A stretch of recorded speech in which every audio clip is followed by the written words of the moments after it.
we'll be having 4 presentations in the session. Alors, nous aurons 4 présentations durant cette session. Nous aurons des remarques d'ouverture. Je voudrais aussi donner un peu des informations sur la session. La session est sur l'adaptation, bâtir une résilience en utilisant la reforestation et des méthodes de gestion durable des forêts.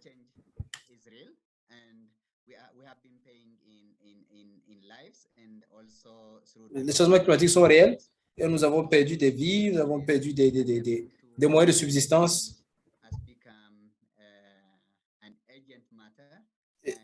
Et le développement et avec nos efforts, bâtir des capacités adaptives et de résilience. Et dans ce processus,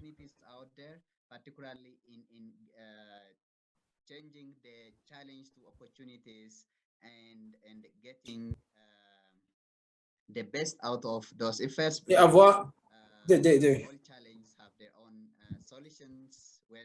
parce que nous avons des solutions lorsque l'on se concentre sur les différentes opportunités. Le besoin de bâtir la résilience et d'adapter est un indicateur très important sur le développement. Nous devons renforcer les pays membres à la capacité de pouvoir bâtir une certaine résilience. Cela a aussi été bien compris lors des accords de Paris. Et les pays les moins développés sont affectés de façon disproportionnée par les effets négatifs à cause de la limitation en termes de capacité technique, les problèmes de renforcement et le manque de ressources financières.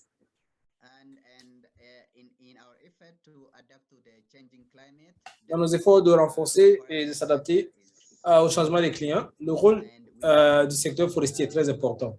Alors, nous devons faire en sorte d'utiliser les opportunités dans le secteur forestier, ce qui est très important et afin de pouvoir renforcer notre résilience afin que, évidemment, c'est très important pour l'atténuation des effets.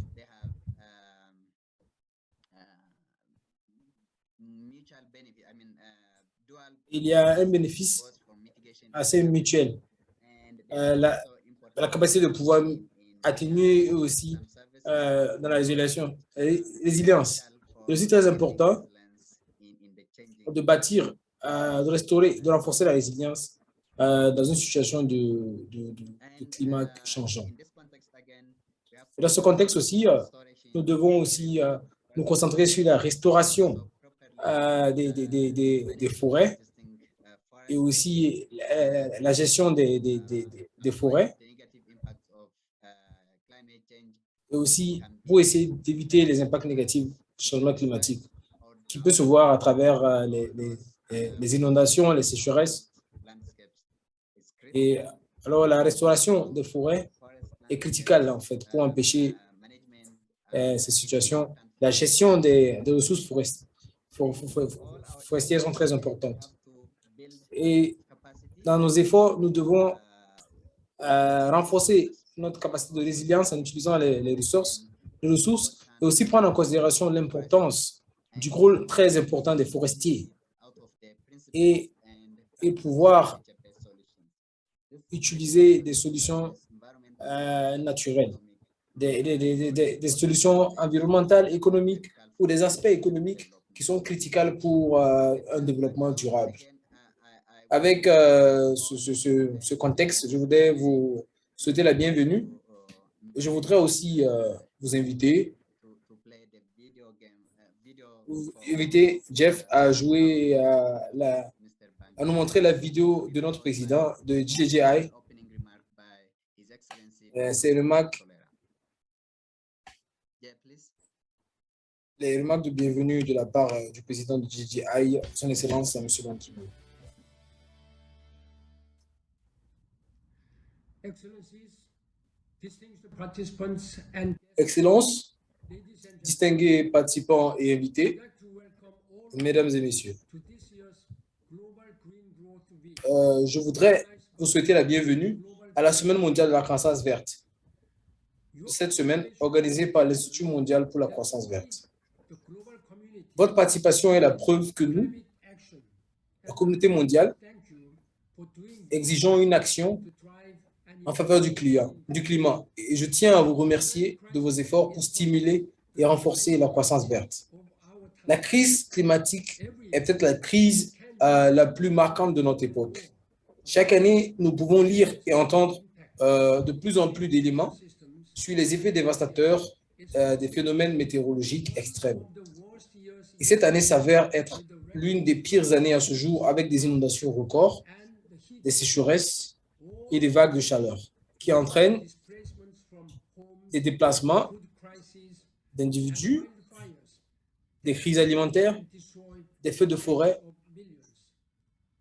qui perturbent et détruisent la vie de millions de personnes. Nous sommes en train de détruire notre espoir d'un avenir meilleur. Alors nous devons travailler ensemble afin de sauver notre planète. Je suis heureux de savoir que vous êtes si nombreux à vous réunir pour échanger des idées, des solutions et des bonnes pratiques sur la manière de faire progresser la mise en œuvre de l'accord de Paris sur le changement climatique. Le cadre que j'ai contribué à établir lorsque j'étais secrétaire général des Nations Unies. Je suis particulièrement heureux de savoir que vous êtes nombreux à venir des 4 coins du monde, notamment d'Afrique, d'Asie, d'Amérique latine, du Moyen-Orient et du Pacifique, et qu'un grand nombre de solutions qui seront discutées proviennent des femmes et des communautés autochtones, qui sont les plus touchées par le changement climatique. Je vous encourage à profiter pleinement de la Semaine mondiale de la croissance verte et à échanger activement les uns avec les autres en tant que champions et praticiens de la croissance verte. La crise climatique exigera la collaboration et l'action collective de chacun d'entre nous. Car le changement climatique ne connaît pas de frontières et ne fait pas de discrimination fondée sur la race ou la classe sociale. Nous pouvons transformer nos économies et nos sociétés et laisser un avenir meilleur, un avenir durable et inclusif, uniquement si nous travaillons ensemble. Les défis seront difficiles et il n'y a pas de raccourci. Mais si nous travaillons ensemble, de toute urgence, nous pouvons y parvenir. Et comme je l'ai déjà dit, il n'y a pas de plan B, car il n'y a pas de planète B. J'espère que vous joindrez à moi pour faire du monde un endroit meilleur pour les générations futures.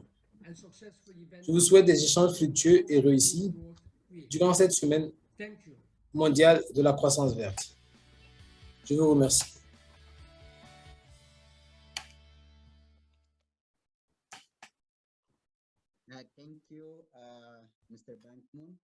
Merci beaucoup à M. Ban Ki-moon, notre président. Il n'y a pas de plan B, alors nous devons travailler ensemble et nous devons coordonner nos différentes actions. Sur ce, je voudrais présenter notre premier présentateur.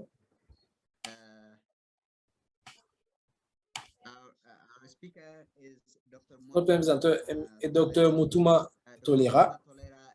Dr. Mutuma Tolera est le directeur général du programme de développement des forêts en Éthiopie.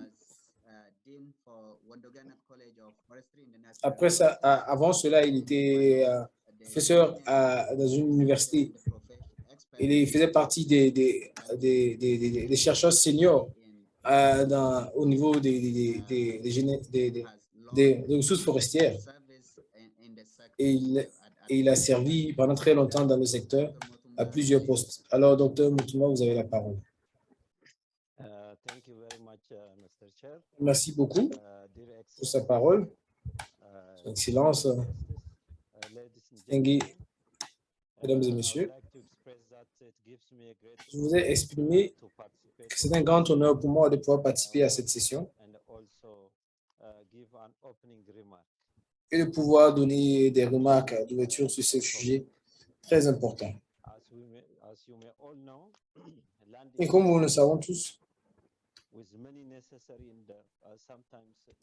les terres sont des ressources très importantes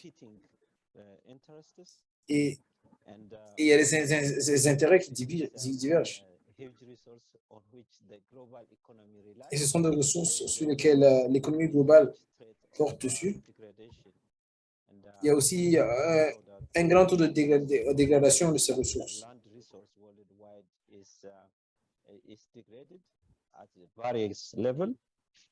Varying, of course, from countries to Cela countries. se dégrade à différents niveaux, de pays à pays, de continent à continent. Et cette dégradation empêche la productivité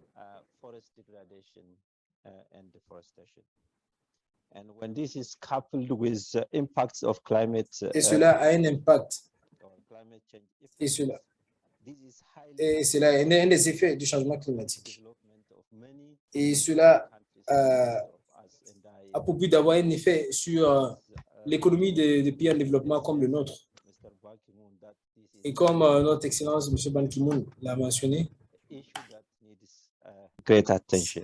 c'est un problème dont nous devons porter assez d'attention. Alors, réclamer ces terres dégradées, c'est aussi quand nous avons des différents engagements, des engagements globaux. Continent-specific initiatives like the AFR 100. Ethiopia, when it comes to Ethiopia, about 54 million hectares of the land masses needs different level of tree-based restoration according to recent studies. Besoin d'un certain niveau de restauration. This has got huge implication because it is affecting the major economic sectors. Cela affecte les économies majeures comme l'agriculture et l'énergie. L'accès à l'agriculture et à l'énergie est affecté à cause de cette dégradation. Et cela résulte à une perte de productivité.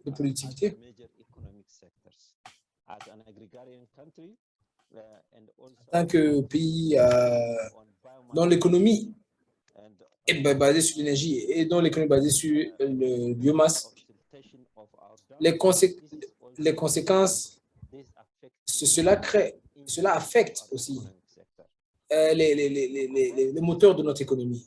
Afin de pouvoir combattre cela, l'Éthiopie a pour ambition de restaurer 22 millions d'hectares de forêts et de terres dégradées d'ici 2030. Et la restauration est un sujet clé dans ce que nous faisons, le développement, et en tant que politique.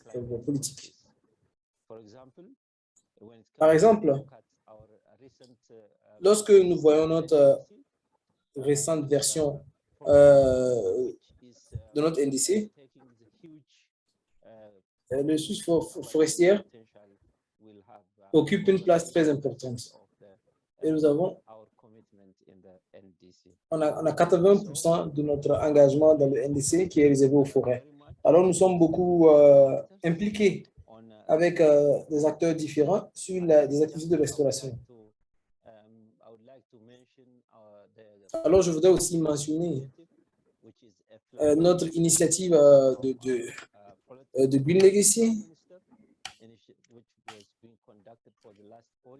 qui a été conductée durant le dernier quinquennat et nous avons réussi à avoir planté plus de 25 millions. Cette initiative d'héritage vert, qui sera présentée peut-être après,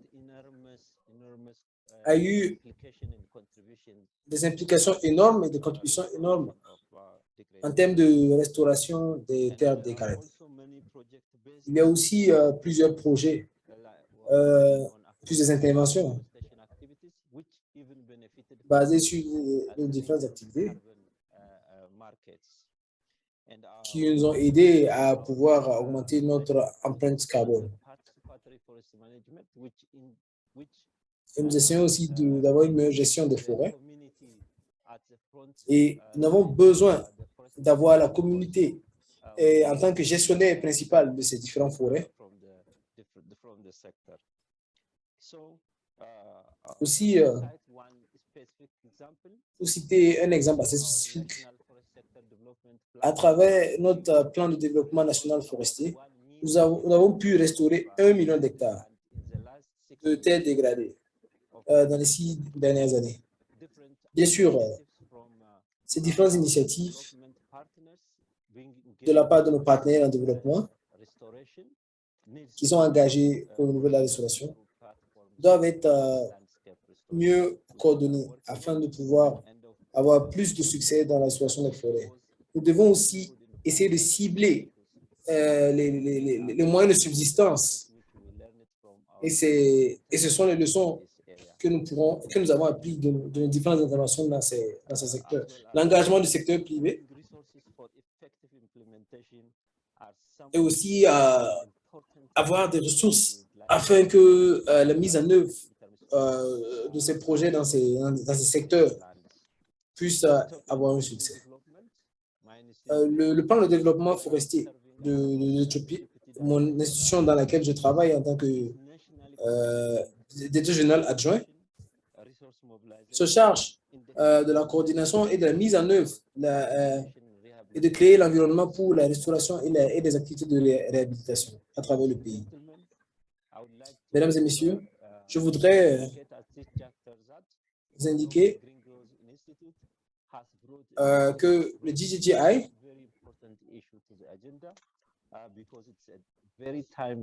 parce que c'est un problème très important pour nous au niveau national face à l'impact dévastateur des changements climatiques. Alors, c'est un engagement à longue durée. Je voudrais remercier cette initiative du GGI d'avoir apporté cet agenda qui vient à point nommé. Ensuite, je voudrais aussi remercier le Global Green Growth, GGI, nous avoir donné cette chance. Et je vous souhaite une session très fructueuse. Merci beaucoup. Merci, Son Excellence, pour votre discours. Bienvenue. Je voudrais aussi vous remercier pour votre engagement avec votre programme très occupé. De la part de la famille GGI, je voudrais vous remercier. Ensuite, nous allons passer à la phase de présentation. La première personne sera Monsieur. Sorry for that. He will be presenting on mobilizing private finance. Ivo Madeleine, il présentera sur la mobilisation de financement privé afin d'accélérer les investissements sur la restauration des terres. Et n'oubliez pas, vous aurez la traduction en français, en anglais et en français. Monsieur Evo, vous avez la parole. Merci beaucoup. Je pense que vous avez prononcé mon nom. Vous avez bien prononcé mon nom. Alors, c'est un plaisir pour moi d'être là. Alors, merci à l'Institut de la croissance verte. Je vérifie juste si les différents collègues peuvent voir ma présentation. Oui, nous voyons la présentation, c'est parfait. Et comme vous pouvez le voir sur les nouvelles, les Nations Unies ont laissé sortir un rapport juste 2 semaines avant le COP27 qui va se passer en Égypte. Et cela va essayer de donner.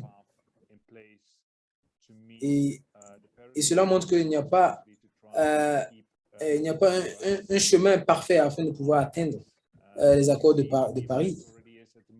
Lorsque nous voyons comment les impacts sont déjà là en ce moment, nous avons plus 1,2 degrés.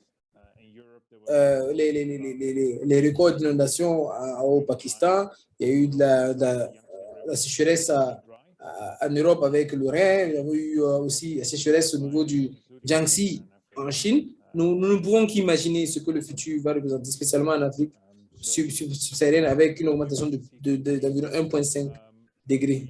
Nous n'avons pas aussi assez de temps pour mettre en place des changements. Nous devons activer ce changement dans les années à venir. Les Nations Unies aussi ont fait sortir un rapport dans lequel nous voulons doubler les investissements dans les 2 prochaines années. Et vu les difficultés en termes de dette et aussi l'inflation grandissante, la plupart de ce financement doit venir du secteur privé. Et cela montre un peu, c'est une image de l'urgence des choses et du besoin d'aller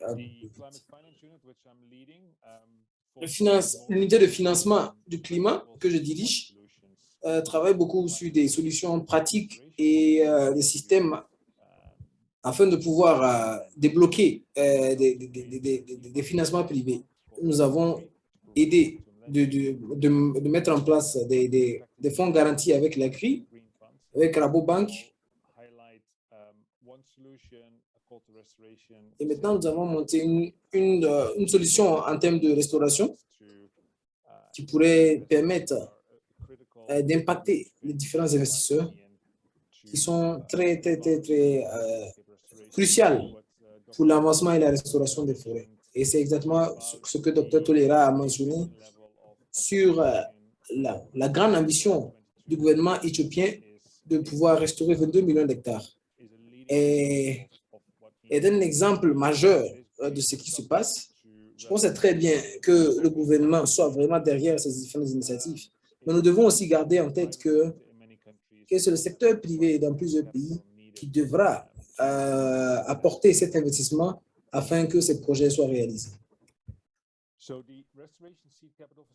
Alors, la facilité de restauration est une facilité qui a environ 25 millions d'euros. Cela permet de trouver des lignes de soutien. Le premier est à travers le développement et le genre de soutien est le besoin de développement de fonds à environ 250 000 $ et l'autre produit est 2,5 millions de $. Et dans ces 2 cas, nous demandons au secteur privé de pouvoir financer à hauteur de 50% au moins. L'objectif ultime est de pouvoir recevoir plus de fonds qui sont alloués à la restauration des terres dégradées et aux forêts, spécialement en Afrique de l'Est et dans d'autres pays en développement.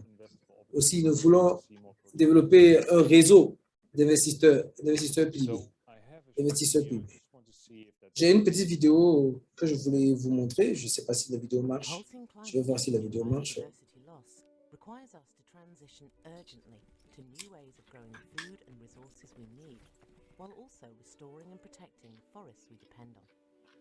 Such a transformation requires significant investment. Aussi en restaurant et en protégeant les forêts. Ce genre de transformation requiert des investissements très significants. Les investissements privés est très limité dû au risque et le manque de projets assez bancables. Afin d'attracter les investissements privés, le programme des Nations Unies a créé le programme de facilité. Et ce programme va permettre de rediriger les investissements privés à la restauration des forêts. Et cela va permettre le développement de moyens de subsistance durables. Et nous allons atteindre cet objectif à travers 3 piliers d'investissement. Le premier va aider à financer des activités alignées avec la restauration des forêts. Le deuxième pilier va utiliser des fonds déjà établis et la facilité va permettre d'avoir des fonds et aussi travailler à pouvoir avoir des projets et des contrats. Cela va essayer d'accélérer le taux par lequel ces différentes solutions peuvent recevoir des financements. Et cela va beaucoup aider et à contribuer à l'objectif de l'humanité qui est de pouvoir. Et si seulement cette dernière partie de la vidéo devient réelle, lorsqu'on voit beaucoup de forêts qui remplissent un peu la terre, qui sont restaurées, si cette partie pourrait être réelle, ce serait vraiment notre objectif. Et ce qui pourrait être intéressant, c'est que le but est de pouvoir restaurer plus de 150 millions d'hectares de forêt. Et je pense que c'est très intéressant pour les donneurs qui commencent à regarder un peu plus sur comment est-ce qu'ils peuvent utiliser cet argent afin d'avoir plus de financement privé et aussi en réutilisant les financements. Et c'est quelque chose qui doit être essayer d'être utilisé dans plusieurs pays. La dernière partie dont je voulais mentionner, c'est dans notre vue, ce ne sera pas un seul moyen, une seule initiative qui va répondre à ces questions. Nous pensons nous avons besoin d'une intervention assez globale afin de pouvoir avoir assez de mentorat et de trouver des systèmes. Nous devons avoir des entreprises qui se concentrent sur la restauration, à pouvoir aussi permettre de pouvoir développer de nouvelles chaînes de valeur.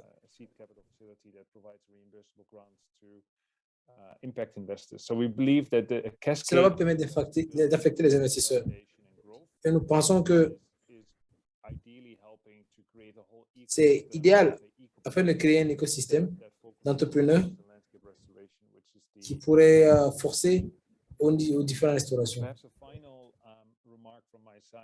En tant que dernière remarque, lorsqu'on essaie de réunir ces fonds, il nous a pris environ 3 ans pour convaincre les donateurs de pouvoir avoir des financements et de rendre cela opérationnel.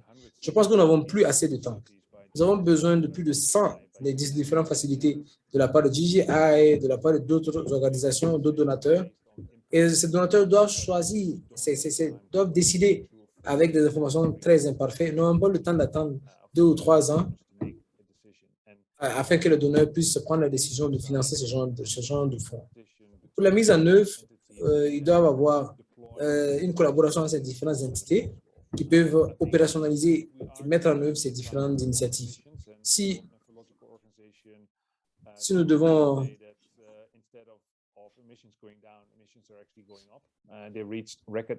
essayer, et les différentes missions sont en train d'augmenter, le temps de patience et de délibération est déjà passé. Avec cela, je vais passer la parole à notre modérateur. Merci beaucoup pour l'attention.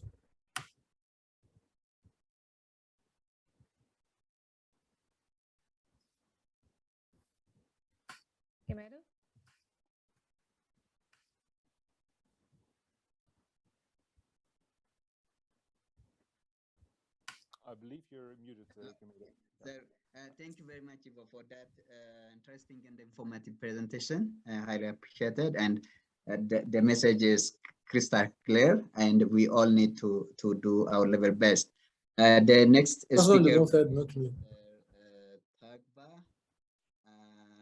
Sorry, sir, if I'm misspelling your name. Désolé si je vous prononce mal votre nom. Ce sera au niveau de la déforestation, le cas du Burkina Faso. Comment faire en sorte que M. Tagba Raymond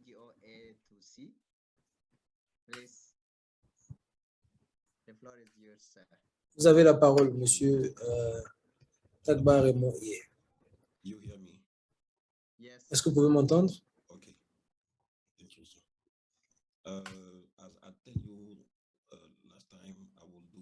Comme je vous l'ai dit, je vais faire ma présentation en français. Yes, please. But we need help in translation. Mais nous avons besoin d'aide en traduction. Yes, Temedo, so the translations, they are already on, so you can, the participants can click this little globe button on the bottom of the Zoom page, interpretation, and just choose the whichever language. Yeah. Very good. Please go ahead. Okay, so I'm going to share my screen.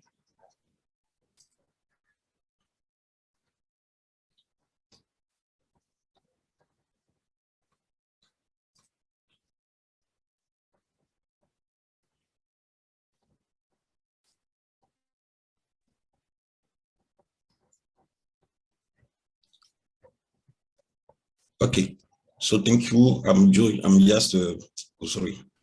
Merci beaucoup. Merci pour l'opportunité qui m'est accordée de pouvoir partager cette expérience avec toutes ces personnes formidables qui sont sur cette plateforme. Je vais juste scinder, je vais dire ma présentation en 3 grands points. Déjà, parler de la biodiversité puis des services écosystémiques. Ensuite, la biodiversité et puis la santé en Afrique de l'Ouest. Et enfin, des solutions de conservation que nous avons essayé de mettre en place.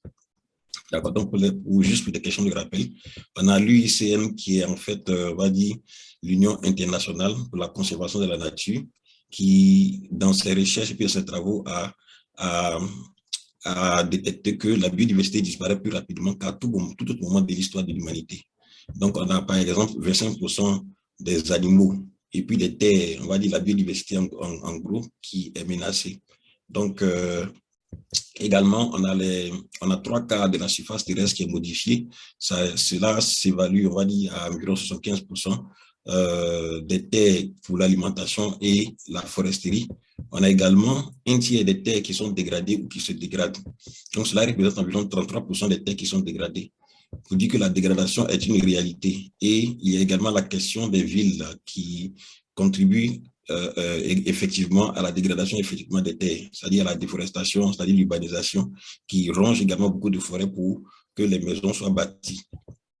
Donc, notre approche, en fait, il est question pour nous de se poser d'abord une première question, c'est-à-dire la restauration des paysages forestiers dégradés nous procure des services écosystémiques. Et ces services écosystémiques, on va dire, nous permettent d'être, on va dire,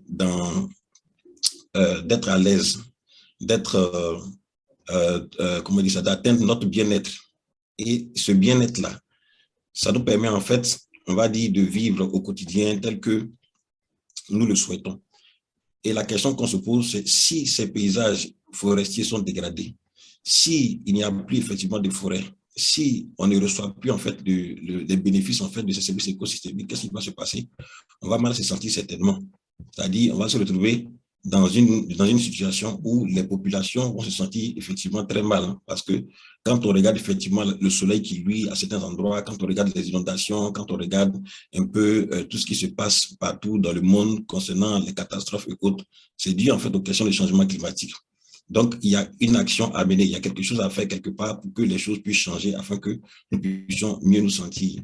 Donc, le bien-être, la question même de bien-être humain, c'est un thème qui vient de l'essence économique et qui a 3 aspects, c'est-à-dire que les bases matérielles de l'existence même de l'homme, la qualité de vie, dépendant ainsi de la qualité de son environnement. C'est-à-dire que nous avons besoin d'avoir un environnement de qualité pour avoir une qualité de vie. Et c'est ce qu'on peut observer un peu au niveau de ces enfants qui sont en fait en pleine joie, c'est-à-dire qu'ils sont dans l'extase, qui sont heureux, parce qu'ils sont dans un environnement qui est sain, un environnement qui leur procure du bien-être. Donc, également, les ressources biologiques qui effectivement sont fournies, on va dire par la biodiversité, sont perçues à plusieurs niveaux. Il y a la question des ressources, on va dire en nourriture. Il y a également la question, on va dire, de la croyance religieuse et puis de la culture. Il y a la question également, on va dire, des régions et des peuples. Partout où les gens sont, les gens vivent différemment, en fait, par rapport à leur environnement et par rapport à leur histoire, par rapport à leur culture. Il y a également, on va dire, les techniques de médecine traditionnelle. C'est-à-dire, chaque peuple a ses pratiques en matière de médecine traditionnelle. Et ces médecines, effectivement, varient en fonction des différents peuples dans différentes régions.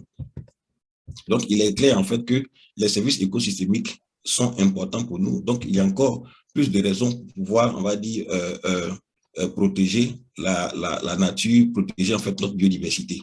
Et l'ONU, dans le Millennium Ecosystem Assessment, qui est un programme qui est paru, on va dire, en 2000, l'ONU stipule en fait qu'il y a trois grandes catégories au niveau des services écosystémiques. On a la nourriture, on a les fibres qui sont fournies, on a les ressources génétiques, l'eau potable, la biochimie, la biopharmacie, et au niveau de la deuxième catégorie, on a les régulations, c'est-à-dire la pollinisation qui est effectuée effectivement par les insectes, on a la qualité de l'air, on a la régulation climatique, effectivement, on a effectivement les régulations des risques en matière de catastrophes, et on a aussi la régulation et la purification de l'eau. Et le troisième aspect, c'est effectivement les services culturels, donc la diversité culturelle, les valeurs religieuses, les systèmes de santé éducative, l'inspiration, les valeurs esthétiques, les relations sociales, etc. Donc, notre approche toujours, c'est de faire en sorte que la protection de la biodiversité devienne une réalité. Et la protection de la biodiversité, effectivement, elle relève en fait du bon sens. Parce qu'il faut avoir du bon sens pour comprendre que nous partons tout droit à la catastrophe. Donc, c'est une réalité pour nous de pouvoir travailler à préserver cette biodiversité. Parce qu'on peut faire un petit résumé encore pour comprendre qu'il y a également la question du stockage de carbone, il y a la nourriture, il y a les matières premières, l'énergie, la culture, l'éducation, les religions, ainsi de suite, et les questions de respiration, comme on a dit, pour la pureté de l'air et la santé. Donc, nous allons beaucoup plus nous focaliser sur les questions de santé, puisque c'est de la santé qu'il s'agit dans notre présentation ici présent. Donc, nous abordons ici notre deuxième chapitre qui traite de la biodiversité et de la santé en Afrique de l'Ouest. Pour les questions de santé, nous avons la Convention de la diversité biologique qui nous parle de la biodiversité et également l'Organisation mondiale de la santé qui fait référence effectivement à la santé en matière de médecine traditionnelle. Donc, la Convention de la biodiversité nous dit que la biodiversité vise à promouvoir la conservation, plutôt la conservation de la biodiversité vise en fait à promouvoir la conservation des faits de biodiversité, l'utilisation durable de ces éléments et le partage juste et équitable des avantages découlant de l'utilisation des ressources génétiques. Et il y a le protocole de Nagoya qui nous permet en fait d'avoir accès aux ressources, qui stipule qu'il faut, pour avoir accès aux ressources génétiques, il faut un partage juste et équitable des avantages découlant de leur utilisation et établir un cadre pour le partage juste et équitable des avantages découlant de l'utilisation des ressources génétiques, y compris un accès approprié aux ressources génétiques et le transfert de technologies pertinentes. Il y a également le protocole de Carthagène qui est beaucoup plus en rapport avec la prévention des risques biotechnologiques. L'Organisation mondiale de la santé, quant à elle, nous parle de 80% de la population qui utilise les plantes médicinales pour les besoins de santé primaire. L'OMS a créé dernièrement un centre mondial de médecine traditionnelle en Inde, à Jamaga. Tout ça, en fait, c'est pour maximiser le potentiel de la médecine traditionnelle grâce à la science et puis à la technologie. Et il y a 170 pays sur les 194 États membres de l'OMS qui déclarent utiliser la médecine traditionnelle. Ce qui montre en fait l'importance de cette médecine traditionnelle. Et le gouvernement en question ont demandé de l'aide à l'OMS afin de constituer un corpus de preuves et de données fiables dans les pratiques et les produits de la médecine traditionnelle. Et l'OMS définit la médecine traditionnelle comme la somme totale des connaissances, des conséquences et des pratiques, des compétences plutôt des pratiques que les cultures autochtones et différentes ont utilisées au fil des temps pour préserver la santé et prévenir, diagnostiquer et traiter les maladies physiques et mentales. Donc, pour résumer, on a la conservation de la diversité biologique, l'utilisation durable des éléments de la nature et le partage juste et équitable des avantages découlant de l'utilisation des ressources. Ça, c'est ce que stipule la Convention de la diversité biologique. Et l'OMS met l'accent, maximise le potentiel de la médecine traditionnelle grâce à la science et à la technologie moderne. Elle estime environ 80% de la population mondiale qui a recours à cette médecine. On voit donc l'importance des ressources biologiques en matière de la santé partout dans le monde. Et il y a eu plusieurs preuves dans le monde qui ont existé. Il y a eu par exemple la médecine chinoise qui existe depuis plusieurs milliers d'années, qui est l'acupuncture. Il y a eu la médecine, on va dire, indienne, l'Ayurveda. la médecine traditionnelle africaine et bien d'autres médecines qui sont qualifiées de médecines alternatives ou complémentaires. La plupart de ces médecines intègrent l'utilisation de plantes médicinales dans leur art de guérison et de plus en plus de personnes se tournent vers les médecines complémentaires ou alternatives car elles sont moins agressives en général et moins toxiques quand elles sont administrées par des spécialistes. Donc, 40% des médicaments dans nos pharmacies ont des principes actifs issus des plantes médicinales. Et plusieurs exemples dans l'histoire peuvent être cités. Par exemple, l'aspirine, qui a été découvert grâce à des formules de médecine traditionnelle, plutôt qui a été découvert grâce à des extraits de plantes qui ont été extraits de l'écorce de saule. On a la pilule contraceptive qui a été mise au point par des racines de l'igname sauvage. On a les traitements contre le cancer de l'enfant qui vient de la pervenche de Madagascar, Catharanthus roseus. Et on a le paludisme qui est traité par la thémicilline qui est issue effectivement de la Thémicia annua. Et il y a également beaucoup d'autres exemples. Nous, à notre niveau, nous avons vécu des exemples bien pratiques. Nous avons vu par exemple le traitement. J'espère que l'image ne sera pas trop choquante. Ça, c'est une dame, par exemple, qui est atteinte du cancer et nous avons utilisé des plantes médicinales, effectivement, pour son traitement pendant quelques mois et à la fin du traitement, la plaie a totalement cicatrisé. Ça montre à quel point, en fait, les plantes peuvent être puissantes. Les plantes regorgent de principes actifs qui sont très, très, très efficaces. Et c'est la raison pour laquelle nous sommes en train de crier et de tirer la sonnette d'alarme. Et plusieurs autres traitements également pour des cas de fibrome ont pu être réalisés grâce à l'appui des préparations médicamenteuses à base de plantes, qui sont en fait des médicaments traditionnels améliorés. Donc, pour pouvoir comprendre effectivement en termes de conservation, comment fonctionnent en fait les traditions traditionnelles, comment est-ce qu'ils fonctionnent? C'est-à-dire qu'ils utilisent soit les feuilles, ils utilisent soit les fruits ou bien les fleurs, ils utilisent soit les écorces ou bien encore les racines. Donc, quand ce sont par exemple les feuilles qui sont utilisées, on va dire que les plantes en fait ne sont pas tout à fait en danger. Voilà, parce que la racine est là en fait pour permettre à la plante de pouvoir survivre. Mais quand ce sont par exemple les fruits qui sont utilisés également, il n'y a pas trop de danger par rapport, on va dire, à la plante. Quand ce sont les écorces qui sont utilisées, le danger également n'est pas tout à fait élevé. Mais quand surtout ce sont les racines qui sont utilisées, la plante tombe dans ce qu'on va appeler un danger critique.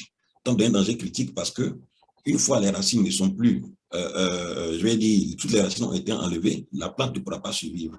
Et ça, c'est encore une réalité dans les questions en fait, de pratique de médecine traditionnelle. Donc, dans ce tableau, on peut récapituler pour dire que c'est les fleurs, quand elles sont utilisées, ne posent pas trop de danger. Les fruits non plus ne posent pas trop de danger. Les feuilles également, pas trop de danger. Mais ce sont les racines surtout. Quand les racines sont utilisées, les plantes le plus souvent sont menacées et c'est ce qui contribue effectivement à la déforestation et à la dégradation en termes de médecine traditionnelle. Il y a donc un véritable encadrement également à faire au niveau des praticiens de santé en la matière. Et il y a également plusieurs autres menaces qu'on peut citer pêle-mêle. Le mode d'utilisation effectivement de ces plantes-là, comme on a dit, que ce soit les racines, les feuilles, les écorces ou bien les fruits, cela permet d'évaluer et de déterminer quel type de plantes peuvent être déjà en danger et menacées. Alors, parce que quand on regarde l'utilisation des différents organes des plantes, on peut savoir que telle plante est menacée ou telle autre plante n'est pas tout à fait menacée. Donc, il y a la mauvaise pratique des acteurs dans le milieu des tradis praticiens et l'absence d'encadrement. Il y a des inondations également, les catastrophes qu'on subit effectivement face au changement climatique, les mauvaises pratiques agricoles, l'urbanisation qui décime des milliers d'hectares de forêt, et puis la déforestation due aux industries du bois, la dégradation des sols et la sécheresse. Il y a également une forte demande et un besoin croissant pour les populations en matière de plantes médicinales, parce que la population devient de plus en plus nombreuse et les gens se retournent beaucoup plus, on va dire, vers la médecine traditionnelle parce qu'ils ont constaté en fait des effets secondaires face en utilisant les médicaments chimiques. Donc, le monde entier aujourd'hui est face à une déforestation sans précédent. La superficie, selon la FAO, de la forêt primaire a diminué d'environ 81 000 hectares et on estime à 420 millions d'hectares de forêts qui ont été perdus dans le monde depuis les années 90. Au cours de la dernière année de 5 ans, 2015-2020, le taux annuel de déforestation a été estimé à environ 10 millions d'hectares. Et cela est en baisse par rapport on va dire, aux périodes de l'année 2010-2015. Donc, la Côte d'Ivoire n'est pas épargnée par la déforestation. Et c'est une réalité qui est vécue, un peu comme tous les pays, on va dire comme le Burkina Faso et puis également le Mali, même si un travail colossal est abattu. Et selon un inventaire de la forêt et puis de la faune, c'est-à-dire des animaux, présenté en 2001, 90% de la surface de la forêt ivoirienne a disparu ces 60 dernières années. Face à cette dégradation, nous regrettons en fait une perte quantitative et qualitative des forêts et de la biodiversité, mais aussi une perte qualitative des ressources génétiques, car certaines ressources génétiques uniques, riches en substances et principes médicamenteux, importants non encore évalués scientifiquement, sont décimées chaque jour dans nos pays, dans le monde. Pourtant, la mère Terre est tellement riche et nous avons la certitude que beaucoup de maladies encore peuvent être traitées. Beaucoup de maladies qui sont incurables peuvent être traitées, certainement par les plantes qui regorgent des remèdes et des principes actifs qui sont encore très puissants, très forts pour traiter ce type de maladies. Donc, au plan sanitaire, beaucoup de personnes dépendent des plantes médicinales à cause des infrastructures sanitaires modernes qui sont insuffisantes dans la sous-région, à cause également des coûts des médicaments et puis de leur faible bourse ou de la pauvreté. Seules les plantes sont souvent accessibles. Donc, pour leur santé, ce sont, comme on a stipulé un peu plus haut, 80% de la population, selon l'OMS, qui utilise les plantes médicinales. Au départ, c'était une question de l'Afrique, mais aujourd'hui, c'est généralisé un peu partout dans le monde. Donc, au plan économique, nombreux sont les acteurs également qui vivent aux dépens en fait de ce business de plantes médicinales. Il y a les récolteuses, il y a les récolteurs, les vendeuses et les vendeurs, les praticiens et les praticiennes, mais également les scientifiques qui ont un pourcentage, on va dire, d'hommes et de femmes qui sont équivalents. Donc, en Afrique de l'Ouest, il y aurait selon une certaine évaluation qui est en cours, plus d'enfants et de femmes qui se soignent à base de plantes médicinales. Pour traiter, par exemple, les maladies de la reproduction chez la femme, la stérilité, les ménopauses précoces, les fibromes, les myomes, les kystes, les endométrioses, et puis pour traiter, favoriser une bonne grossesse, éviter les fausses couches. À l'accouchement également, les femmes utilisent les plantes médicinales pour pouvoir se remettre d'aplomb. À la naissance également, pour le nouveau-né, il y a certaines maladies infantiles qui sont utilisées pour traiter ces enfants et favoriser également une croissance normale du bébé. Également, les hommes utilisent bien évidemment les plantes médicinales pour les questions de stérilité, infécondité, infections, les maladies métaboliques et les maladies des os et des nerfs. Donc, plusieurs questions nous sont revenues. Voilà, comment par exemple les gens vont se qu'est-ce qui va se passer en fait quand il n'y aura plus en fait de plantes? Qu'est-ce qui va se passer? Ce sont les questions que nous sommes posées. Comment est-ce que ces personnes qui se soignent à base de plantes vont, je vais dire, vont se débrouiller? Parce que la déforestation est une réalité. Les plantes sont en train de disparaître. Voilà, on parle de l'urbanisation, il y a les changements climatiques, il y a plein de choses qui se passent. Donc, on se pose ces questions en fait. Qu'est-ce qui va se passer quand il n'y aura plus de plantes, quand la forêt sera totalement décimée? Donc, est-ce qu'il y aura, on va dire, une crise sanitaire parce qu'on n'a plus de plantes? Est-ce qu'il y aura une crise sanitaire? Ça, c'est la grande question que nous posons. C'est un peu ça, en fait, la problématique. Voilà, donc, nous ne pouvons pas attendre de pouvoir arriver à ce stade. Sorry, Mr. Tagba, can you summarize? Yes. Yeah. Please summarize. Go to the summary. Okay, I'll finish. J'ai pratiquement terminé. Donc, c'est pour dire en fait que cette dégradation vertigineuse, c'est un cri de cœur, voilà, que nous sommes en train de lancer pour que cette dégradation puisse s'arrêter. Cette dégradation au niveau de la biodiversité puisse s'arrêter. C'est un cri de cœur pour que, par exemple, au niveau du protocole de Nagoya, il puisse avoir, je vais dire, beaucoup plus d'insistance sur les questions de conservation. Voilà, il faut qu'il y ait beaucoup plus de questions de conservation également sur les questions de protection des ressources génétiques. Voilà, donc je crois que c'est essentiellement cela. Voilà. C'est essentiellement notre désir, effectivement, c'est de pouvoir tirer la sonnette d'alarme, comme on l'a dit. C'est de pouvoir attirer l'attention, on va dire, sur ce qui est en train de se passer. C'est vrai qu'on parle de déforestation, mais au sein de la déforestation, il y a des plantes médicinales qui sont des ressources essentielles qui sont en train de disparaître. Voilà, c'est cette alerte que nous sommes en train de vouloir tirer, voilà, afin que par ces solutions que nous voulons mettre en place, voilà, on puisse avoir peut-être des ressources afin de pouvoir trouver les moyens de conserver les plantes médicinales. Voilà, donc nous, on a voulu mettre en place des centres de conservation de la biodiversité. Bon, je crois que on va juste dire que notre objectif principal, c'est de construire un centre de conservation de la biodiversité afin de prévenir les risques et stopper les pertes des ressources phytogénétiques et créer une banque de données régionale, voilà, pour pouvoir conserver les plantes médicinales. Donc, je crois que je vais m'arrêter là, voilà, parce que le temps est déjà parti. Donc, je voudrais vous remercier, voilà, pour votre attention. Donc, merci. Thank you very much.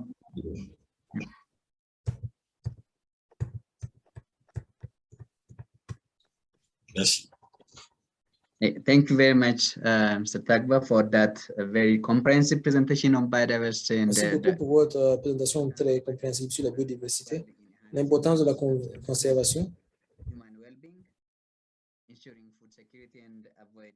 en assurant la sécurité alimentaire. Thank you very much for that. The next speaker is Alors, la prochaine présentation, je ne sais pas si le docteur a pu nous rejoindre.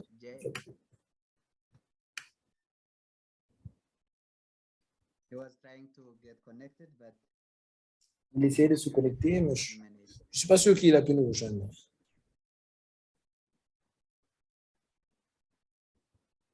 I don't think so, Gamedo. So we can thank you all. Merci beaucoup à tous. Nous sommes à la fin de notre temps. Si vous avez des questions, vous pouvez, c'est le moment de les poser. Si vous avez des questions, les différents participants, si vous avez des questions pour les différents présentateurs, vous pouvez soit les poser directement ou les mettre dans le chat.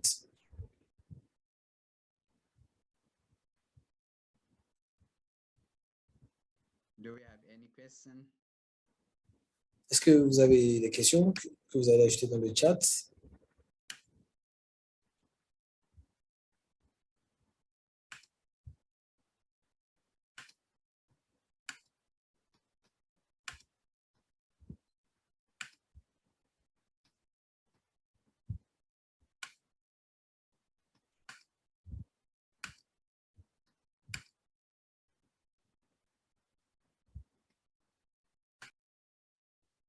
Hello.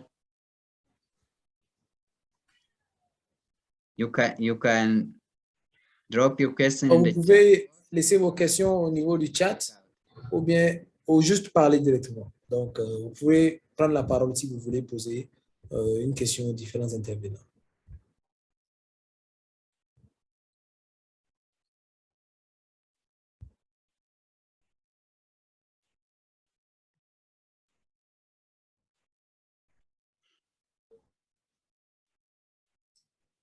If not, we shall conclude the Si vous session. n'avez pas de questions, nous allons conclure la session. Mais avant cela, si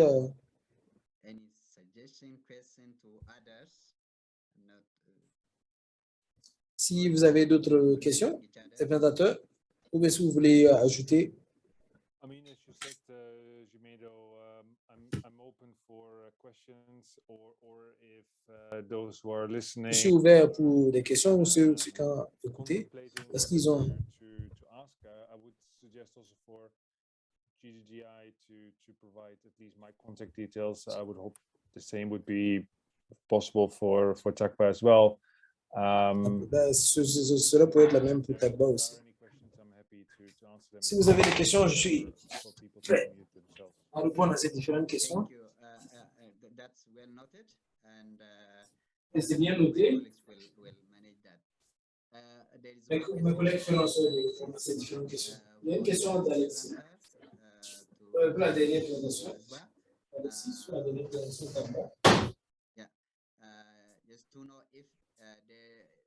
La question est de savoir si vous avez des données, déjà des données sur les plantes médicinales dans votre pays ou au niveau continental. Est-ce que vous avez des informations à partager sur les bases de données? Yeah.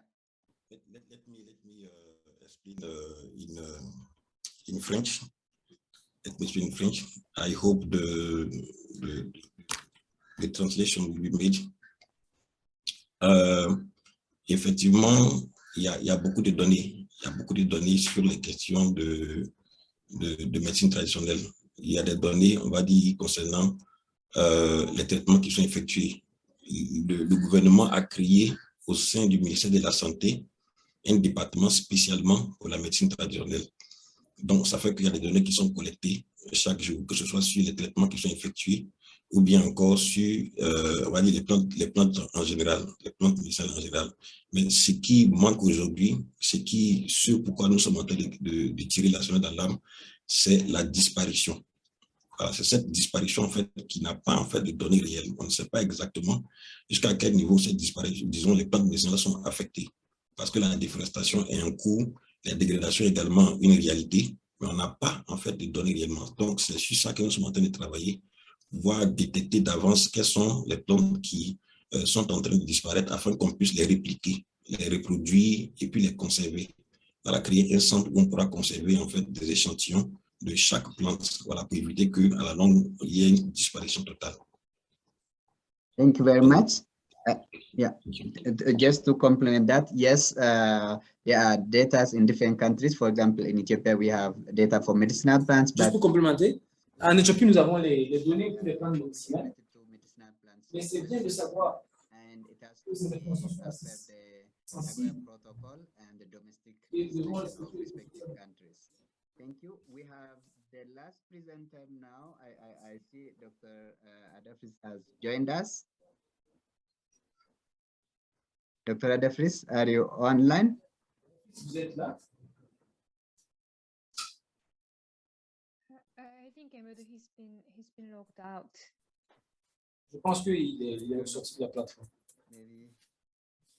Let me check. Laissez-moi vérifier.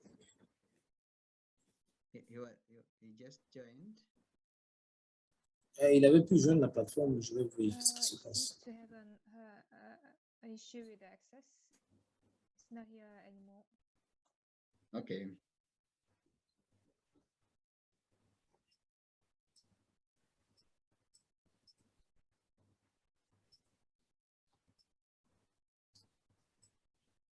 So I think we have to conclude.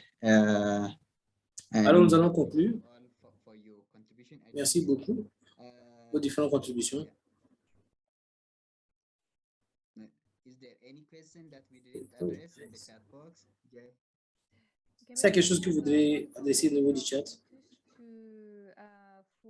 For Evo, says, I think more funds should be geared towards projects related to the conservation of indigenous tree species. Yeah, that's true. Thank you. Any other, I think?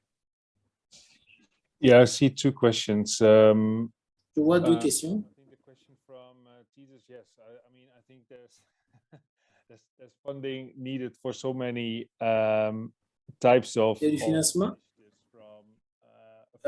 afin plusieurs initiatives. Soil health to restoration in general. But yes, I mean, I en termes de restauration, je suis complètement d'accord avec vous. Week, the State of Finance for Nature report. Nous sommes en train de mettre en place la semaine prochaine une idée afin de permettre d'augmenter les investissements, parce que tous les différents investissements sont plus dans les G20 pays. Et exactement, bien que je vis en Suisse, la plupart de l'argent est investi aux Pays-Bas, d'où je viens. Au lieu que cela soit investi dans les nouveaux marchés. Je pense qu'il y a une responsabilité des nations plus riches afin de vérifier le transfert et aussi de la conservation. Investments in monoculture Je ne pense pas que nous avons besoin d'investissement dans les cultures, monocultures. Je suis complètement d'accord avec vous. Then a question from Abraham: Are there experiences in East Africa with regarding access to finance? So at the Nous moment, préparons aussi l'accès au financement. Alors, nous travaillons aussi une plateforme de mentorat qui s'appelle la plateforme de restauration que j'ai mentionné dans ma présentation, qui va se faire en Kenya. Nous avons environ 49 personnes qui travaillent. Aussi à mettre en connexion les professionnels avec l'idée de pouvoir, afin de monter des plans de business avec de grandes chances de pouvoir avoir des capitaux. Et ces plateformes de mentorat sont vraiment très importantes, mais elles ne suffisent pas parce qu'il doit aussi avoir de l'encouragement. Il doit avoir aussi une connexion entre les différents acheteurs, les investisseurs. Et il y a aussi des exemples. Et aussi au Kenya, nous avons réussi. Il y a un business qui s'appelle Kumasa, qui est assez, qui a eu beaucoup de succès à pouvoir regrouper des fonds. En Éthiopie, nous avons eu aussi de la recherche du gouvernement. Et il y a plusieurs initiatives aussi, afin d'aider à restaurer les 32 millions hectares, 22 millions d'hectares comme ambition. Et comme pour répondre à votre question, il y a des exemples aussi que nous pouvons mentionner. Il y a des exemples qui pourraient être au courant. Merci beaucoup. C'est bien, cela est bien dit. Je voudrais commenter aussi. La conservation doit être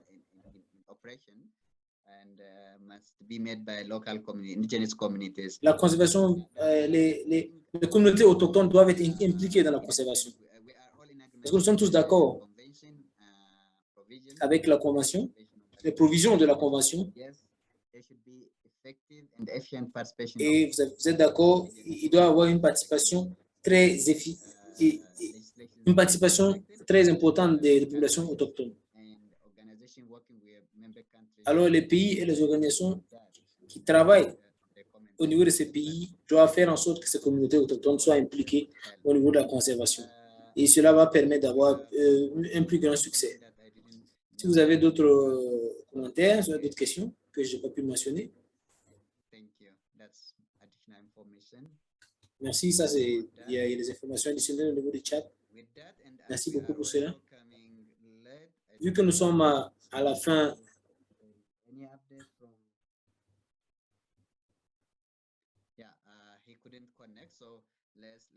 on n'a pas pu. Si vous avez d'autres remarques, je voudrais alors clore cette session. La première des choses, je voudrais vous remercier beaucoup pour vos différentes contributions. Je vous remercie vraiment pour votre temps, pour votre patience. Le changement du climat a déjà eu un impact assez négatif sur le développement, spécialement sur les pays développés.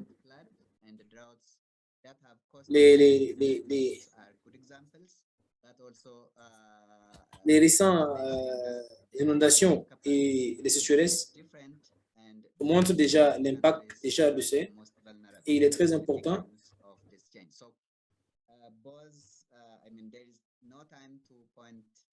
Il n'y a plus de temps de pouvoir montrer qui est le responsable.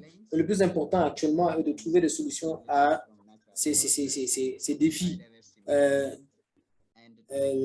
La conservation de la biodiversité, aussi la restauration de ces forêts dégradées. Et parce que nous devons trouver des solutions pour ces symptômes. Nous avons besoin d'une gestion durable des forêts. Et ce genre sont des solutions aux impacts négatifs du changement climatique. Alors nous devons travailler tous ensemble et aussi promouvoir la collaboration pour une action beaucoup multidimensionnelle adaptée au changement climatique. Nous avons aussi besoin de travailler avec la nature travailler avec la nature, cela signifie suivre les bonnes pratiques et les principes des solutions, et aussi faire en sorte de pouvoir mettre en œuvre les meilleurs principes afin de pouvoir restaurer, renforcer la résilience et promouvoir l'effectivité de l'économie verte. Une fois de plus, je voudrais vous remercier pour votre participation à cette session. Merci beaucoup et au revoir à tous. Merci. Thank you. Good evening. Thank you. Thank you very much.